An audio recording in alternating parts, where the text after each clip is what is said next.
नमस्कार दोस्तों। अब संविधान बदलो भी शुरू हो गया है। वहीं नई संसद भवन में आते ही संविधान से छेड़छाड़ शुरू हो गई है।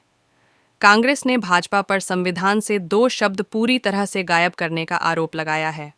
एक शब्द है समाजवाद यानी सोशलिज्म।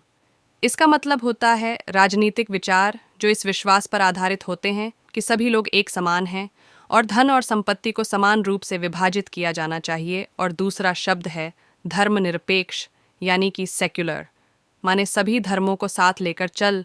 इन दोनों शब्दों को संविधान से ही गायब कर दिया गया। अब कांग्रेस भाजपा की मंशा पर सवाल उठा रही है। लोकसभा में कांग्रेस नेता अधीर रंजन चौधरी ने बीजेपी पर यह आरोप लगाए हैं। उन्होंने कहा, नए संसद भवन के उद्घाटन के दिन राजनेताओं को संविधान की जो नई कॉपियां दी गईं, उनमें समाजवादी और धर्मनिरपेक्ष शब्द नहीं जानते हैं। ये शब्द 1976 में एक संशोधन के बाद जोड़े गए थे, लेकिन अगर आज कोई हमें संविधान देता है और उनमें ये शब्द नहीं होते तो ये चिंता की बात है। बीजेपी की मंशा संदिग्ध है। ये बड़ी चतुराई से किया गया है। ये मेरे लिए चिंता का विषय है। मैंने इस मुद्दे को उठाने की कोशिश की, लेकिन मुझे इस मुद्दे को उठाने का मौका नहीं मिला। जब मैं इसे पारेच रहा था तो मुझे ये 2 शब्द नहीं मिले। मैंने इन्हें अपने आप जोड़ दिया। मैंने इसे राहुल गांधी को भी दिखाया।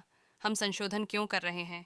ये हमारे संविधान को बदलने की जानबूझकर की गई कोशिशों को दर्शाता है। हालांकि इस पर कानून मंत्री अर्जुन राम मेघवाल का कहना है, जब संविधान अस्तित्व में आया तब समाजवादी और धन निष्पक्ष शब्द नहीं, ये शब्द संविधान के 42वें संशोधन में जोड़े गए हैं। दोस्तों, इससे पहले लोकसभा में बोलते हुए कांग्रेस नेता अधीर रंजन चौधरी ने कहा था कि किसी को भी इंडिया और भारत के बीच अनावश्यक दरार पैदा करने की कोशिश नहीं करनी चाहिए। भारत के संविधान के अनुसार दोनों में कोई अंतर नहीं होता है।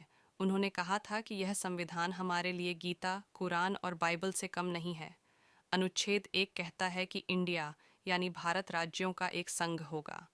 इसका मतलब है कि इंडिया और भारत में कोई अंतर नहीं होगा। बेहतर होगा कि कोई भी बेवजह दोनों के बीच में दरार पैदा करने की कोशिश ना करे। और वही अब संविधान के 2 शब्द ही गायब कर दिए गए, जिसके बाद भाजपा के इरादों में जो खोट थी वो साफ नजर आने लगी। क्योंकि जो शब्द संविधान से गायब हुए हैं, उन्हीं की वजह से भारत की पहचान है। भारत को धर्मनिरपेक्ष देश माना जाता है। हर धर्म के लोग इस देश में रहते हैं, फिर चाहे वो हिंदू हो, मुसलमान हो, सिख ईसाई हो या फिर जैन और बुद्ध हो। इसीलिए अब सवाल उठने लगे हैं कि कहीं भाजपा संविधान बदलने की साजिश तो नहीं रच रही है? क्या अब भारत एक धर्मनिरपेक्ष देश रहेगा भी या फिर एक धार्मिक देश बनकर रह जाएगा? 2024 से पहले भाजपा हर मुमकिन कोशिश कर रही है अपना वोट बैंक साधने की कि जब जब जनता 5 साल का हिसाब मांगती है, महंगाई, मणिपुर, हरियाणा, बेरोजगारी, कानून व्यवस्था और महिला सुरक्षा के मुद्दे दे, तब चुनाव से पहले राम मंदिर, धर्म, राष्ट्रवाद, हिंदू राष्ट्र की चासनी में डुबाकर बहुमत सुनिश्चित कर ली जाती है। इस खबर में इतना ही। ये खबर आप टेक गुरुजी पर देख रहे हैं। ये जानकारी अच्छी लगी हो तो वीडियो को ज़्यादा से ज़्यादा शेयर करें और वीडियो को लाइक करें। जय हिंद, जय भारत।